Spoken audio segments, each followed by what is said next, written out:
in the next few minutes.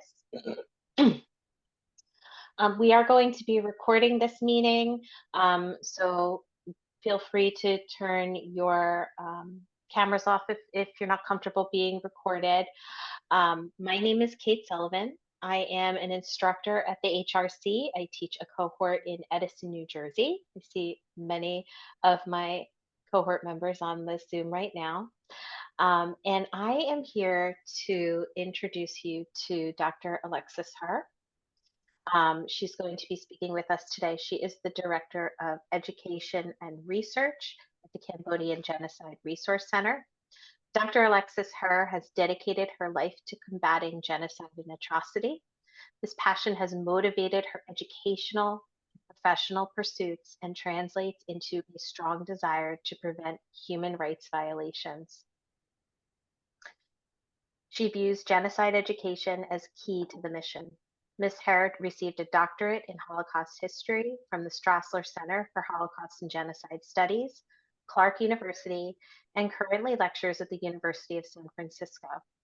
She is the recipient of numerous fellowships and awards, including the Holocaust Educational Foundation of Northeastern University Teaching Fellowship, University of San Francisco Jesuit Foundation Award, Saul Kagan Claims Conference Postdoctoral Fellowship, the European Historical Research Infrastructure Fellowship, the Pearl Resnick Postdoctoral Fellowship in Advanced Holocaust Studies, United States Holocaust Memorial Museum in Washington, D.C., and the Saul Kagan Claims Conference Dissertation Fellowship. She is the author of The Holocaust and Compensated Compliance in Italy, Fossoli di Carpi, 1942 to 1952, and the editor of Rwanda, The Essential Reference Guide, Sudan, The Essential Reference Guide, and the author of the forthcoming LGBTQ+ and the Holocaust. We'll also be joined tonight by Channy Lau. In June of 1979, Channy Lau is a survivor of the Cambodian genocide. She was 13 years old when the Khmer Rouge took over the country in 1975. From 1975 to 1979, Channy endured starvation, horrendous working conditions, sickness, and repeated separations from her family. In June of 1979, Channy arrived in Lincoln, Nebraska as a refugee. After 4 years of no school and not knowing a word of English, she attended Lincoln High School. After graduating, she went on to earn a BS from the University of Nebraska-Lincoln and a Master of Science in Applied Mathematics from Santa Clara University. Channy worked in Silicon Valley as an engineer in the aerospace and biotech industries for 30 years. Channy published her memoir, Short Hair Detention, which went on to receive multiple awards, including the 2018 Best Indie Book Award and Nebraska's 2018 Book Award. Channy is also founder of Angkor Cambodian Food, which provides authentic and hard-to-find ingredients along with easy-to-follow recipes. In 2023, Channy opened the highly acclaimed Angkor Chef, one of the finest Cambodian restaurants in San Jose. In 2024, the U.S. Citizenship and Immigration Services recognized Channy as an Outstanding Americans by Choice honoree for her contributions to our community and our country. Channy now balances her time between her business and educating communities on the Cambodian genocide. She works with schools and other organizations to promote awareness of the Cambodian genocide. She's a member of the Speakers Bureau for JFCS Holocaust Center and for the Victims of Communism Memorial Foundation. So in a moment, I'm going to turn this over to Dr. Herr. She's going to be speaking with us tonight. We will have a little bit of time at the end for some Q&A. So if you have questions that pop up, just jot them down and we'll have some time to address those later. Thank you, Kate, for that kind introduction. I have to say your pronunciation of the Italian was perfect. Fossoli di Carpi. I was very impressed. Thank you. That was very good. Well done. I'm also happy to see that Kean State College is a partner on today's event. My first teaching job after I graduated from Clark was to teach at Kean. So it's nice to see, I see Michelle on the call, and it's nice to see some of those faces again. Anyway, so So happy to be with you all today. This is Channy and my second talk of the day. The first one that we did together was hearing predominantly from Channy. I gave a little spiel about what is the Cambodian genocide, and then we heard for 45 minutes or so Channy's story. And today, what I'm going to do with you is take kind of a different approach. Most of you are interested in or are teaching about genocide. And I've had the good fortune, I guess, to be studying and teaching about genocide for a very long time. And as I've done this, I've thought a lot about how Cambodia fits into the picture of genocide education, because it's a very different genocide than other genocides that are commonly taught, predominantly, for example, the Holocaust or the Rwandan genocide. So my focus today is to talk a little bit about why the Cambodian genocide is worthy of our attention in terms of education. What is the value of talking about the Cambodian genocide as a case study of genocide and how atrocity happens? And then also to kind of strategize about what is the purpose of understanding genocide in total, right? How do we bring the lessons of genocide to our students, and what is the point of doing so? So what I'm going to do is go ahead and share my screen with you all so I can show you some slides. And I'm just as an aside, I'm always happy to share my slides with you, whoever wants them, whatever information you can, very happy to always share them. Okay, here we go.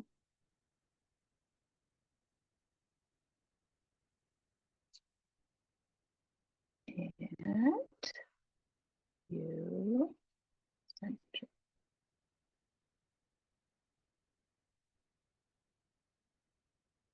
okay.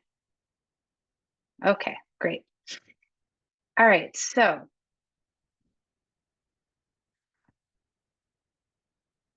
me go ahead and get started. Okay, so mostly when we talk about genocide in a classroom, right? The common topics that we discuss are victims, perpetrators, bystanders, and resistors. Most genocide education really does filter out into these four main categories. It's how we organize our lessons plans. It's how we humanize an atrocity that is so immense it defies explanation. What's interesting is this kind of formalization of an approach to genocide education is complicated when we start to talk about Cambodia, because the categories blend in ways that a totalitarian or a fascist genocide simply do not. Okay. Now, to kind of get us started by what I mean about why genocide is different when we talk about communism, I want to take a moment to talk briefly about what genocide is according to the legal definition. Okay, so when we say there was a genocide in Cambodia, what does that mean? The United Nations created the term genocide and turned it into an international code of law in 1948. And the first part of the definition is as such. It defines genocide as actions committed with intent to destroy in whole or in part a national, ethnical, racial, or religious group. So if you're an educator and you want to teach students about genocide, more than likely you are going to say, you know, this is the United Nations definition. This was created after World War II so that we could stop, prevent genocide. Prior to this, there was no legal definition of this type of crime. So that meant if you don't have a definition, if something's not determined to be illegal, it's hard to stop it or prevent it or punish it. So with this definition, the world had at least a tool in the toolbox to approach human rights violations. With that said, this is a blunt tool, right?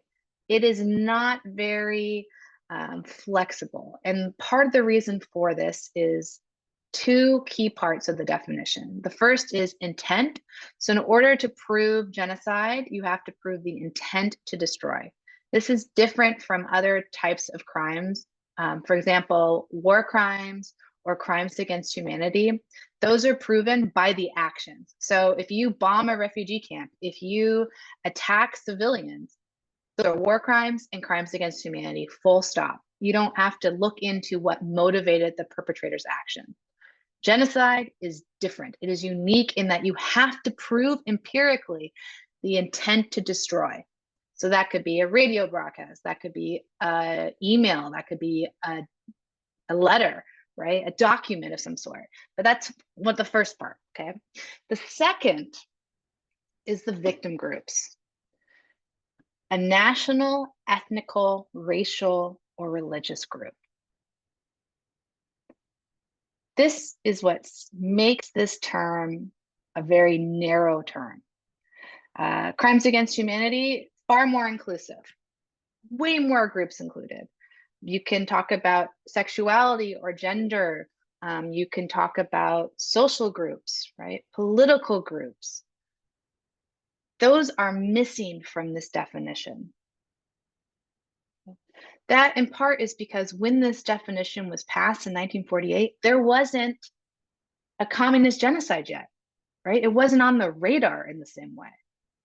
So the first part is, when we talk about a genocide, okay, in general, a genocide means actions committed with the intent to destroy a national, ethnical, racial, or religious group. When I talk about genocide in Cambodia, I play with this definition. I expand it for my students.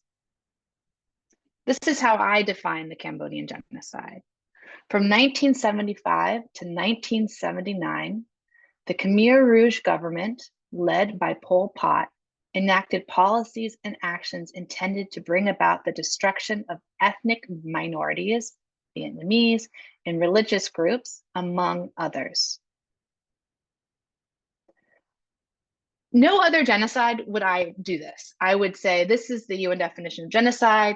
This is how it functioned and worked in Nazi Germany, in Rwanda, in Burundi. But in Cambodia, we have to be more adept and think about things more creatively, okay? The reason for that is because of who the victim groups were. Now, again, according to the UN definition, the only groups of people protected by this definition are national, ethnic, racial, or religious groups.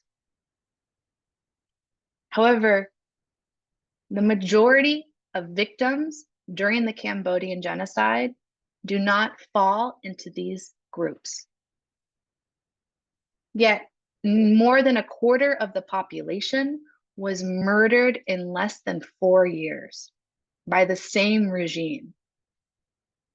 Okay, so if we were to only focus on national, ethnic, racial, or religious groups, we would say these were the victims of genocide. The Vietnamese, most of whom were expelled or murdered actually in the years prior to the genocide during the Civil War. But it's estimated that of those who were in Cambodia at the time of the genocide, which was around 20,000, nearly 100% of them were murdered. 50% of ethnic Chinese, Khmer Krom, which is so-called downstream Khmer. This is people who originated in South Vietnam.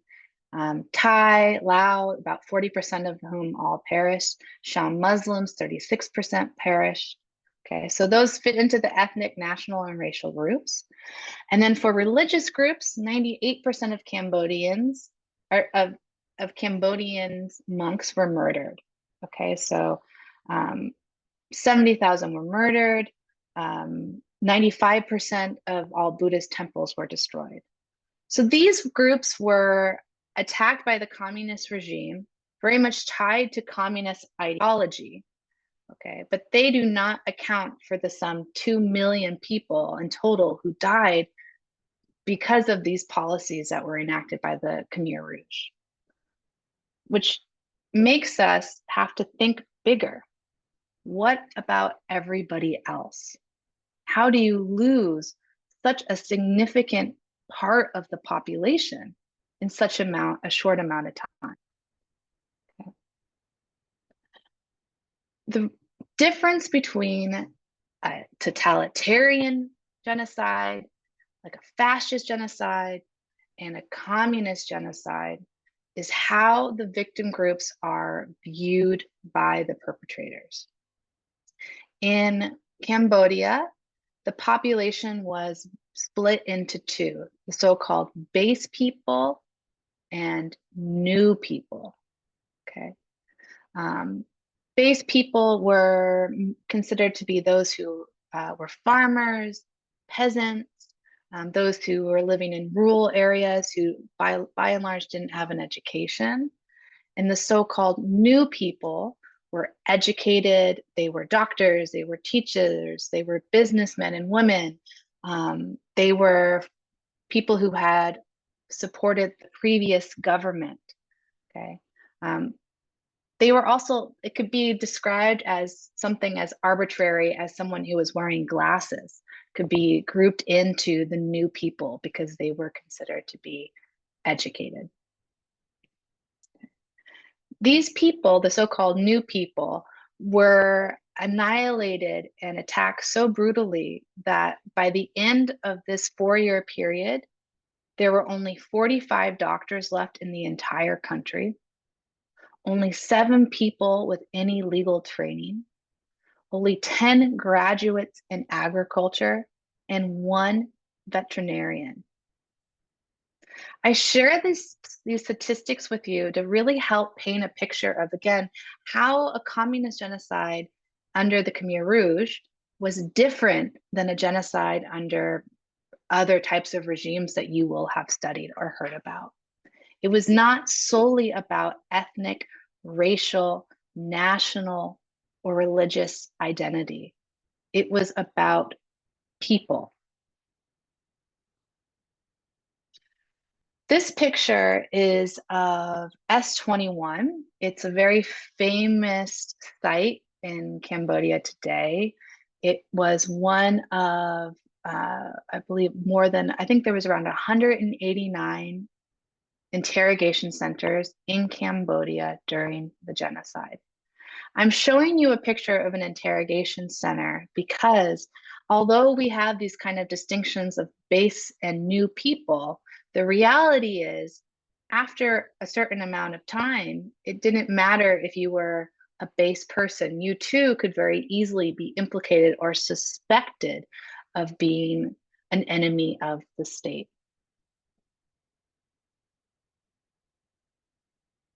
Chani, I remember in your memoir, you talk about this kind of,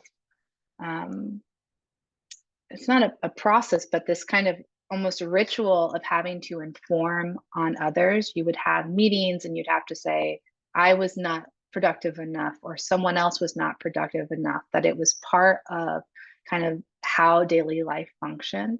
Can you maybe tell us a little bit more about that? Yeah, so Thank you. yeah, once they took us away from our parents, we were in a labor camp, and the ritual of labor camp is you work during the day, and at night you have meetings, and the meeting is every night. You know, every day you have meeting with 3 people, and in the meeting you start off by saying, you know, I'm appreciate the government and all the good thing that you would have done normally for your parents, but toward the government. And then the very next thing you do is you, the idea is that you're trying to better your comrade.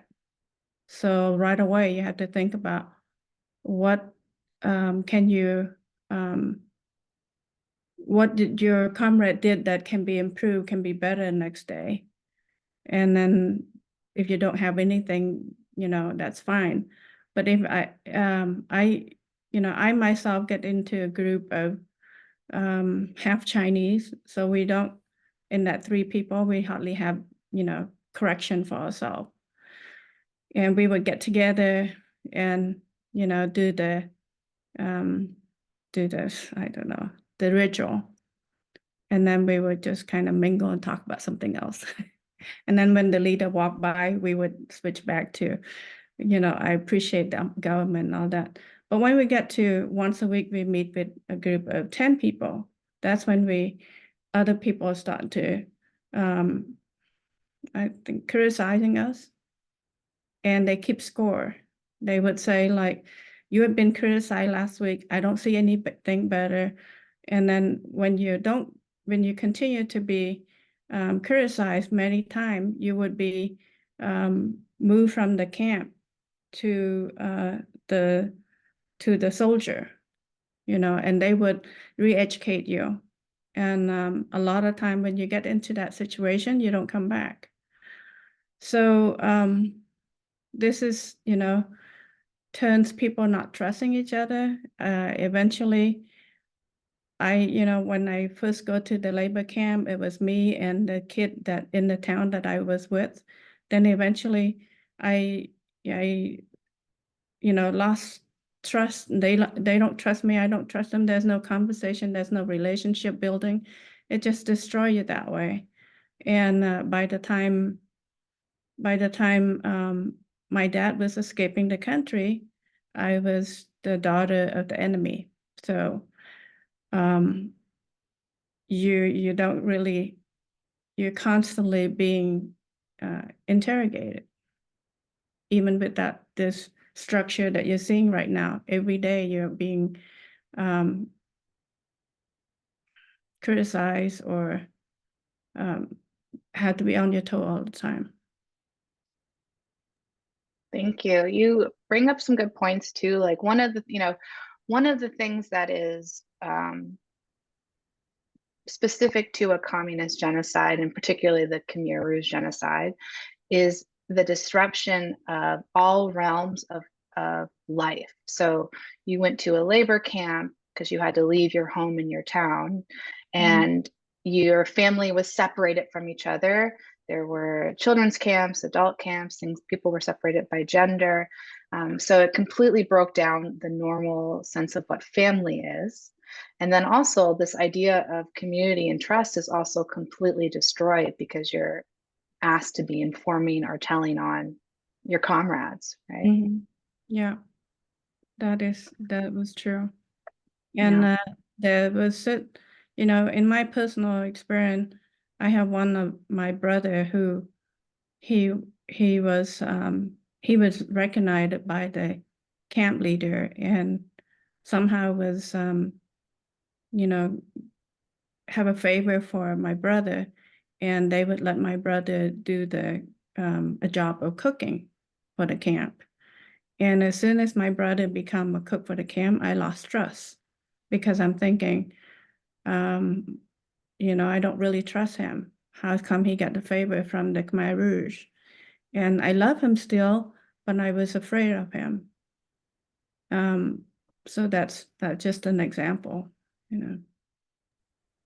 Thank you. Yeah, it's one of those things that I never, like, the more I learn about Cambodia, the more I read about the genocide, it continues to be just hard for me to understand and envision just how far the Cambodian government went, or the Khmer Rouge went, to destroy every single sense of how humans interact with each other in favor of this ideal of production that actually never even occurred. This idea of we must make our population as productive as possible in terms of manual labor, and it's hard to understand. Yeah, they're talking about equality of Right. wealth and status, and but in fact, there's no equal. You know, there's you and there's them. You work every day, and they don't have to work, and you're starving, and they're feasting. Yeah. It's just never whatever they want. Ideally, the propaganda. It sounds really good, and I have a friend a friend of my brother in high school. He would come to eat in our house, and then when the communists took over, we found out that he was actually in, how you say it, he was a spy, and he became a Khmer Rouge leader, and he was leading the whole camp, not just 130 group of people, of boys and young lady and young men, but the whole camp. And he was, and we were shocked. How could he do that, And he actually helped us by sneaking things to give it to us. He helped my family by giving us salt and giving us fish hook, because you're not supposed to go find food yourself, but there's always, you wake up at 3 o'clock in the morning trying to find fish. If you have a fish hook, you have tools to catch, the tropical area. There's always wildlife and fish in the field, fish in the river, but you're not allowed to do it. But he gave it to us, and then a couple of weeks later, we found out that he took his own life.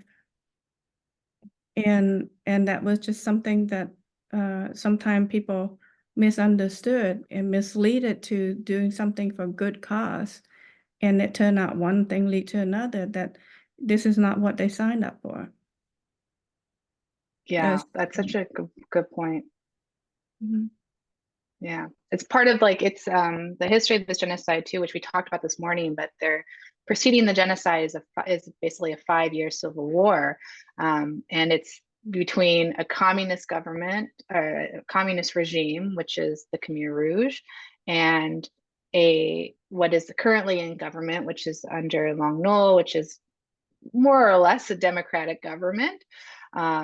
And it's so people were signing up to join the Khmer Rouge, this communist organization, during the Civil War, not knowing where it was heading, right? Where it was leading to, and then become part of this movement. You mentioned this propaganda, and I pulled up actually some of the sayings, the Khmer Rouge sayings, which I wonder if you're going to remember some of them. It says, "No gain keeping, no loss in weeding out. The sick are victims of their own imagination. Yeah. Better to kill an innocent by mistake than spare an enemy by mistake. Better to arrest 10 innocent people by mistake than free a single guilty party." What was this propaganda about? Do you remember any of this? Was this stuff you had heard? Yeah, it is along that line. Is always like your life is worth nothing, and it's a fear, and when you suffer a lot, I keep, when you're going through a lot of suffering, there's no fear of dying, it's fear of how you're gonna die, and it's fear of how your family would feel when they no longer have you, or would they be the same if you were being executed by the Khmer Rouge? And all of this was always repeated to us, if you they said that we're gonna filter, and only, like in America, like the cream of the crop will stay, even if it means only 10 people in the whole country survive, so be it. So that was another one they say, so it's a threat, and it's not taken lightly, because you see what happened, there's thousands and thousands of my friend from the town that they evacuated us. Some of my friend was evacuated to a field. There is no water, there is no shelter. I was evacuated to a commune where they have what you call Dr. Herr, like old people, new people. Shandy, you have to call me Alexis. Never call me Dr. Herr. Yes, the old and new people. How would you say that in Khmer? The new and base people? Ramdas May, Ramdacha. Ramdas is freedom. The old people that we freed, and the old liberator, no, not liberator, the old people that we liberate, and the new people that we liberate. And as I was saying, that some of the people, when they threaten us for that, we're not so much afraid of, oh, I better be good so they, or at least for me, or I better be good before they kill me. I better be good so I can be with my family, so my family is intact. That's my goal, you know.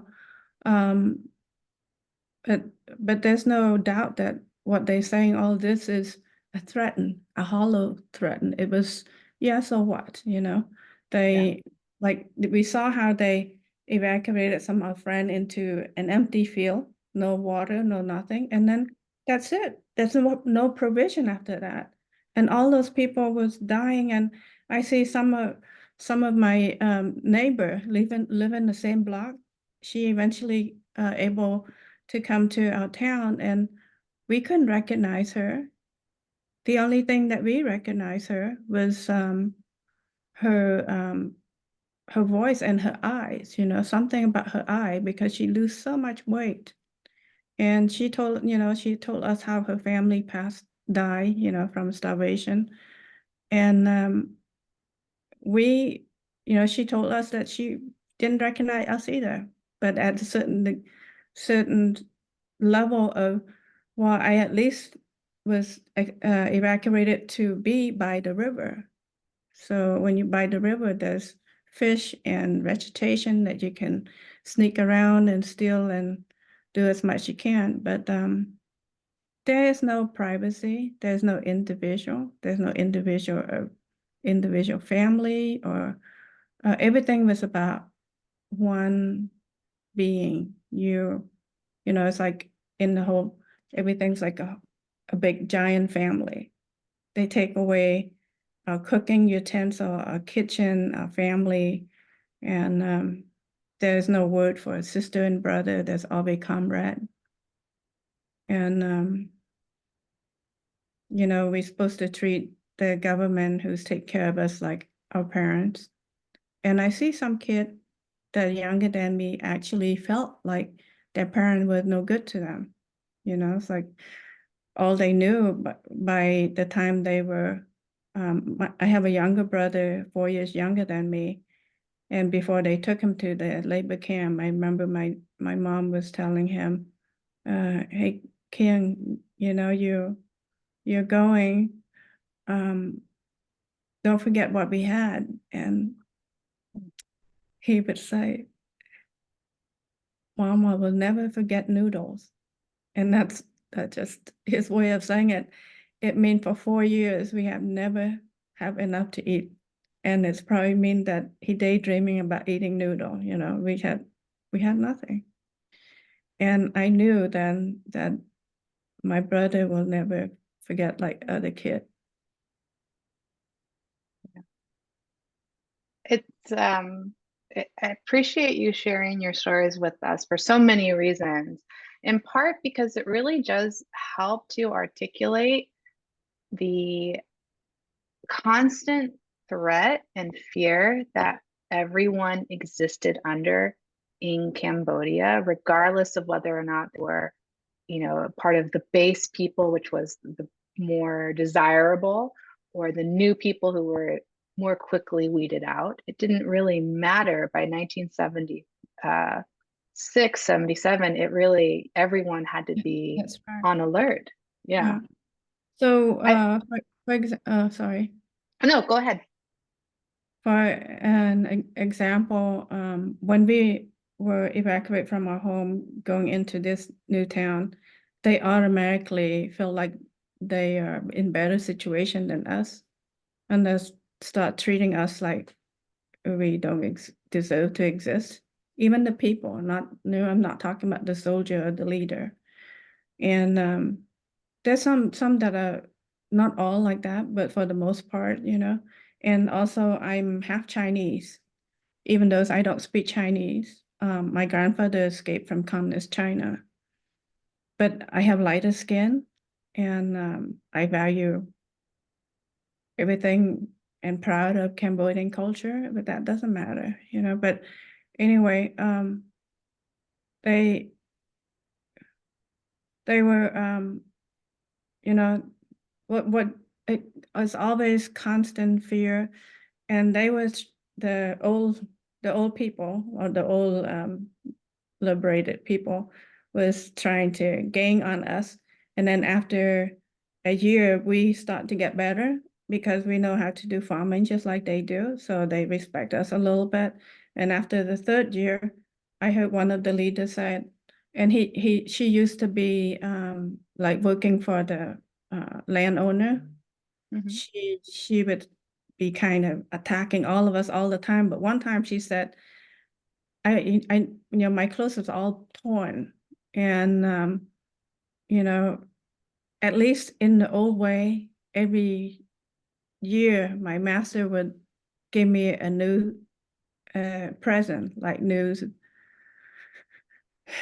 outfit and new silk as a gift. And she was bravely complained about it because she was a leader of the group. Nobody else chasing her, nobody else looking at her, on top of her. But we were working around her. I was shocked. And I'll never forget how at the end, like you said, we all human and we all get separated from our mom, our family. It's become blur. It's like we don't know when they're gonna stop. Yeah, I pulled up this statistic as I was prepping for today, and it's stupid in the sense that it's a statistic, so it's a number, so it's cold to us. But on the other hand, I do think it again points out to a really big difference between what happens in Cambodia and what happens in Nazi Germany, which is by far the most studied genocide, particularly in the United States, of the states that actually do legislate about genocide education, which is a little bit more than half now. The Holocaust is the one that is mentioned. And then sometimes we'll get and Rwanda and the Armenian genocide. So in Cambodia, 40% of all deaths, so 40% of the 2 million people who died, are death caused by starvation and disease, a result of inhuman communist policies, right? It's purely because of the extremism of ideology that annihilates people who are members of Cambodia who weren't initially targeted for annihilation. They weren't Buddhists, they weren't ethnically different. They are just murdered because of this extremist ideology. So this idea that Channy mentioned about your friend who was sent to a field where there was no infrastructure, but it was important for her to no longer be in a city or a town, according to the ideology of the communist regime. So they were sent away without any resources, right? This is part of that process. So 40% of all deaths caused by starvation and disease, a result of inhumane communist policies. During World War II, 6% of all Germans died during World War II, largely from bombing and war-related deaths. Okay, this puts it in perspective for us. And by the way, this number is inclusive of racial victims. So this includes Roma Sinti, this includes Jews, okay? But Germans did not murder the so-called Aryan race. There was a clear divide between those who were political enemies, sure, but a clear divide between the main targets, which were racial enemies, and the so-called Übermenschen, right? The Aryan race. Cambodia does not have that clean distinction. And again, that comes down to this notion of who is a victim, okay? If we only think about ethnic, racial, religious, or national groups, we miss out on the bigger picture of how ideology drove genocide and mass annihilation in Cambodia. Another thing that pushes this point forward is this idea of bystanders. Okay, during the Holocaust, there were bystanders. There's some incredible articles that I always share with students about people who were living near concentration camps during the Holocaust, who they could look away, they wouldn't acknowledge that there was a concentration camp or an annihilation center by them. But these articles, for example, will talk about how you can't escape the smell of death. You couldn't escape the chimneys. So even if you were ignoring it and looking away, you could still smell it. You still knew what was going on. But in your denial, you would be safe, right?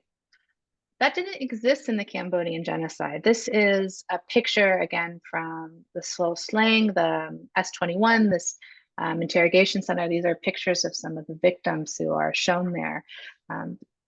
There was no clear distinction between victim and perpetrator. Okay, and for that reason, this idea of bystanders purely doesn't exist when it comes to what happens nationally in Cambodia. Furthermore, another distinction is this idea of resistance. When we talk about the Armenian genocide, we can point to examples of armed resistance that happen. In Musa Da, for example, we could point to the Warsaw Ghetto uprising during the Holocaust. Cambodia was different. Resistance has a different look. We have to be more sensitive to what the restraints were on freedoms to understand resistance. I was reading testimony from a woman who talked about what resistance was to her during the Cambodian genocide. And for her, she said it was when she would walk to the fields and she would see flowers blooming. And for her, having a moment to appreciate beauty was an escape, and that was resistance. Resistance could also be the form of Channy's former friend and neighbor who gave salt, right? But resistance has a different meaning in Cambodia than a loaded gun, right? So you have to be attentive to that. The last point that I want to make before we stop and just do some Q&A is, again, to think about, when we think about genocide, okay, what does it mean, and what does it mean particularly with Cambodia, okay? A big focus on genocide is the intent to destroy. Intent is key to genocide because it's key to understanding an ideology that empowers perpetrators to commit mass violence, right? It's about more than random acts of violence. It's about a deeply embedded ideology. Communist ideology is key to understanding how a quarter of or more of the population in Cambodia perished in less than 4 years. Ideology is at the heart of it, but we have to expand our gaze from this more narrowed view of victimhood, national, ethnic, racial, or religious group, when we talk about a communist genocide and a Cambodian genocide. So I will stop being a talking head and invite you all to share your questions. I believe Kate is gonna moderate those for us. Yes. And so, oh, go ahead. And just want to say, please feel free to ask questions to me, but also to Channy, since we are lucky enough to have her here. Great, thank you. We are a small group, so I think it will work if we just open it up to whoever wants to jump in and unmute yourself and ask questions. If you would prefer to post your question in the chat, I can read it aloud as well. So just take a moment to think of any questions that you might have for Dr. Herr or for Channy based on the incredible things that you shared with us. There's a lot of information there.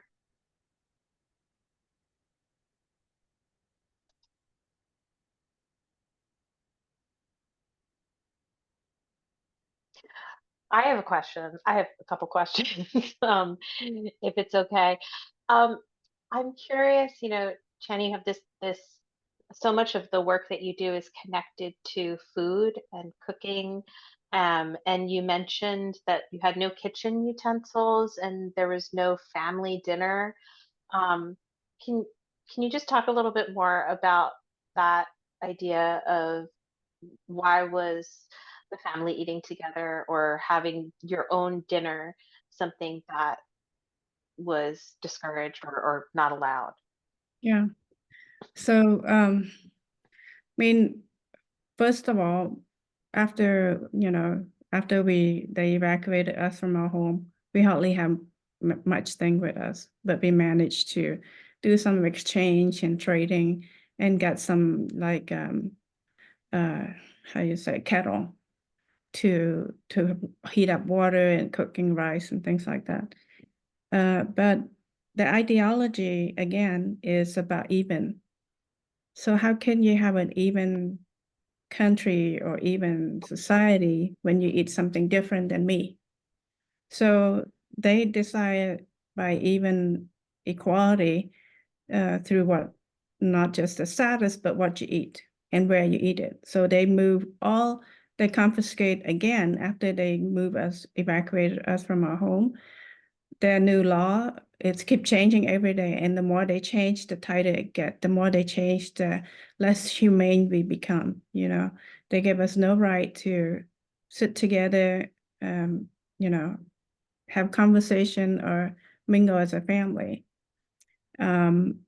They they have the new law that you come to eat in the longhouse. So you go to work and we'll bring food for you. And of course, only their group of tight-knit family can do the cooking. And they never starve. So when you work, we bring food to you. And then when you come back home, you wait for us until we ring the bell and you come to the longhouse. So they spend effort to build the longhouse, which is just an area with bench and long table, long chair, just like picnic area, but long, that big enough to carry the whole village. And then you hear the bell. It's just like chicken and animal. You wait until the bell ring and then you go and eat there. And all you have is whatever they gave you. Not very much. And then because it's too big, so the first bell is for the children. And you're not supposed to go with them because they're not your children. You just care for the government. And you have your yard. You're not supposed to have any produce because that means you could eat something by yourself and nobody else have it. But if you decide to have your own little yard or raised chicken, when it's ready, you bring it to the longhouse. And people do. People do. You know, even my family, we raise chicken and we hide the chicken when they have eggs underneath our sleeping area. And we're city folk, we don't know much about it, and there's no other option. So we steal the egg from the chicken and eat it. And you learn how to cook egg on the ash instead of a kettle because you're not supposed to have anything. And but we didn't know that the chicken have little bugs, so they come. We can't see the bug, we can feel that, you know. It's like, oh, that's the last time we're gonna put chicken under our sleeping area. So I know it's a long story to answer a simple question, but this kind of thing is, it's not about, it's, you know, when you think about inhumane, you think about suffering, but suffering have different degree, but the most, you know, the most simple thing in life, you have offspring, you should be able to take care of your offspring. Any life, right? That was taken away from you. To me, that is the most inhumane, you know. It's not about stuff. Well, it is too, but you never think of that as being inhumane. You can't care for your daughter. You can't care for your sick one. And you know, when they put me in the, sorry, I don't mean to diverge, you know. So it's No, just, please. yeah. For example, things like you know, when one time, many times, but when I'm in the sick house, there was other girls that brought in and they die through the night. And you can feel that they're not survived after a while by the way they look when they were brought in. And but you don't have a choice. You know that, you know, as a teenager, all I could do was pray. You know, I pray for the sickness, you know, for the people who brought in that they survived. And then I couldn't sleep until I was so tired and I fell asleep. Then I realized they gone, and I pray for that person that just gone to do something because nobody else do anything. Mm. You know, you that's inhumane. You know, like they brought the patient in and you can look at them, and on the same cart that they give you ration in the morning, and then after the night's over, the same cart, they come and get the empty, get the stiff body. And we were teenager, I was 14, 15 when I see this, and you get so you don't feel like human anymore. You look at the bird and you say, I wish I can be a bird and I fly away. You daydream, and as many that's like Alexis said, you do anything you can to get away, to face the situation. Thank you. Any other questions? I see one in the chat. So one of the questions that came in is, can you speak to the appropriateness of teaching this content at different school levels? How do we determine what to teach and what's necessary to teach at the middle school level versus the high school level? So Dr. Herr, did you want to jump in and talk about that? Sure. Thanks for asking that question. So Channy and I and her wonderful husband, Kent, recently created a nonprofit called the Cambodian Genocide Resource Center.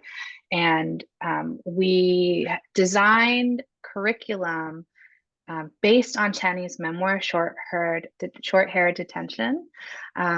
So it's taking vignettes from her story and then building curriculum around it. So it's focused on kind of a student. It's focused on focused on testimony and memoirs to talk about Cambodia. And when we first did this, we were focused on high school. The curriculum that currently lives on the website, which is free to download, is focused on high school. And our next round is to do, if we get funding, which I hope we do, will be to design curriculum for middle school. And this was kind of always Channy's vision, I think, was to do curriculum for middle school because you were 13 when the genocide began, similar to Anne Frank. And so I think when it comes to, so first of all, I'm plugging our curriculum, and there'll be more that is designed specifically for middle school students starting hopefully in the summer. It will be on our website as well, in addition to the high school curriculum that exists there today. But the big thing is to think about what are the concepts that students can understand. It's not so much about, for me at least, about the statistics, the data, the numbers. I think that's not as relevant as to what is the message you want students to gain. One of the biggest things that I have learned from educators in my work with the state of California is the desire to increase empathy among students. Right, that is, Kean and I were part of a workshop and a collaborative of, I think it was around 300 Californian educators. Is that right, Channy? Yeah. And this was, I think, by and large, like the #1 response from educators was they wanted to increase empathy, and that included for middle school and high school. And so if you are approaching this history thematically, it becomes a lot easier, I think, to negotiate and navigate what is appropriate and not. I think that when you are a middle school student, you don't yet have the intellectual capacity to ask these bigger questions, but you can definitely create empathy, and that is often done through testimony. I think testimony is the perfect vehicle to start any level of genocide education. How do you build empathy? You help people connect. You help students connect to people who have experienced it. So I also highly recommend Channy's memoir for this reason, and we use a lot of testimony in our curriculum for this reason. Thank you. And I think that kind of connects to the next question that came up. Are there books or stories you recommend for reading or teaching? So obviously, Channy's memoir. Are there any other resources for testimony that you would recommend off the top of your head, or things to look for when we're looking for testimony? Maybe some guidance. There are a lot of middle school teachers on this, Wonderful. this chat as well. Thank you. A really wonderful resource for educators is the Shoah Foundation, which is part of University of Southern California. So the USC Shoah Foundation has, I think it's over 100,000 testimonies available that you can watch, you can use in your classrooms. There's even lesson plans on them, and they are on they're from Cambodian survivors, they're from Vietnamese survivors, there are Holocaust testimonies, Sudanese, I mean, Guatemalan, it runs the gamut. So if you want to find, first of all, if you want to find testimony that you can share in a classroom, I would start with the Shoah Foundation, and you can build from there. Can I add something? We also with the Cambodian Genocide Resource Center, our goal is to not just talking about my personal story, but we started with that as a beginning, but I'm pulling into from other resources that I know in the community. And what I'm telling, and will be properly vetted by Alexis and our board, and to make sure our board, including Alexis, would be have experience in primary school education and things like that. And we would use that information to kind of categorize age-appropriate teaching, and also pull in other Cambodian survivor, and not just the book that they have, but my plan is to say, because I experienced this myself, I was lucky to publish a book, but before I published the book, I wrote down snip and pieces that I just, sit on my bookcase for 20 years before I write a book. So I encourage all the survivors to say, it doesn't have to be a book, So things like that, we wanted to collect and understand them. And our goal is to do this so that the teacher who wanted to teach about Cambodian genocide doesn't have to spend all the time and resources on their own to do it, So and if they really want, we love to have people help us, improve our resources. So absolutely, yeah. There really isn't enough good resources, we think, for people who want to teach about the Cambodian genocide. It's mostly very academic, and it's not accessible or built in a way that is meant and geared towards younger ed learners. So that's 100% our goal with this Cambodian Genocide Resource Center, is to fix that problem. I noticed that a lot of time when I do that and trying to help my friend, not just my story, but help my friend get that information, a lot of time it's research paper, and it's just published by some university, and it's one-off, there's no continuation or anything. So, and that's why we started this nonprofit organization to provide resource for educator. That's incredible. So please check out our website, and also, but if you have feedback, we are very grateful for it too. And if there's something that you think as an educator you want to see, please let us know, because we would love to incorporate it and build it for you, or collaborate with you on building it.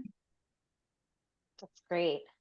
I want to respect your time. I know Adar had planned to think for 5:30 to end, but do we have time for one more question? Would that be okay? Sure. Okay, so there was, because there were two questions that were combined. I think this question is probably for Channy, but Dr. Herr, feel free to weigh in on this. A couple people asked about when the trauma that you experienced and what you experienced under this regime was so connected to community and no individualism. Some people ask, how did you rebuild community and trust in community again afterwards? Was that something that was difficult? Was that, or did it feel different? So there was just that question came up a couple times. I thought it was a really great question. Well, I think I personally kind of don't trust the politician when they say they will take care of you, because I felt like a lot of time when they going out of their way to like helping us out, or like financially or whatever reason, I felt like those handout will eventually become a ration, because I saw what from my personal experience. And other part, when I came here, everything was the opposite. It was the community that bring me back. So right away, I get corrected from my thinking that, you can't do everything by yourself either. So there's certain, for me, it was my teacher, it was more than a teacher. She did more than she had to. She had her own agenda. She wanted me to graduate from high school, even though I don't know any word of English. And she probably the one who, applied for my scholarship to go to UNL. I don't know who did that, because I myself didn't do it because my English wasn't that good enough. And those kind of support that I have when I was in college, I thought of, I can't do this. It's just too hard, working full time, going to school full time. But then I thought about people who trust me. And it's not my family. It was the community. It was the teacher. It was my friends that, welcomed me to this country, even though I don't speak much much English. One of my friends was the one who gave me a book. I think it was like, I never see it again. It was a book by Anne Frank. And I never see the published. It was for children, and her name is, I'm connected to her on Facebook, Teresa Van Bessel. And when I read about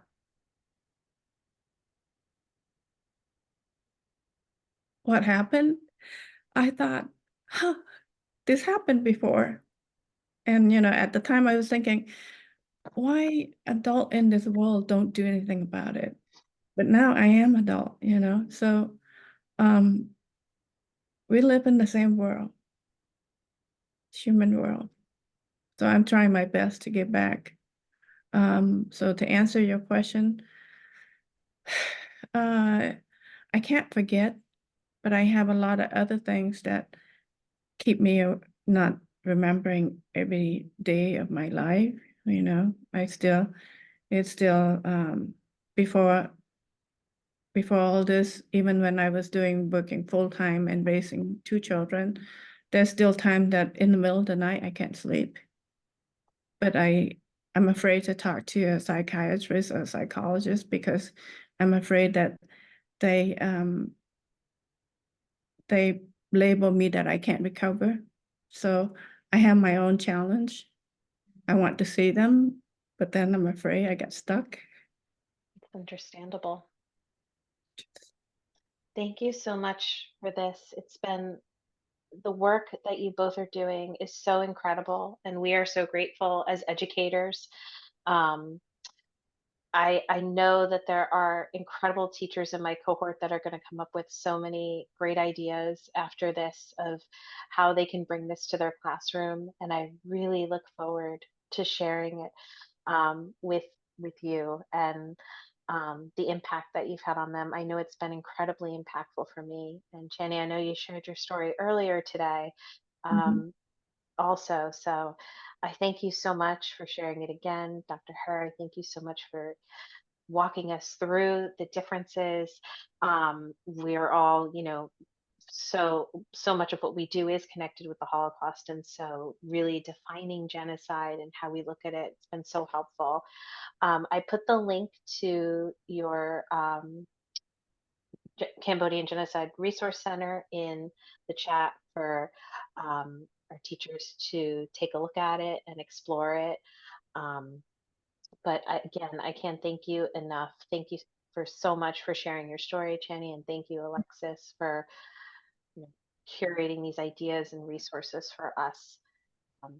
It's been really wonderful. hearing from you tonight. Thank you. Thank you so much for having us. Have a good night, everyone, and take care.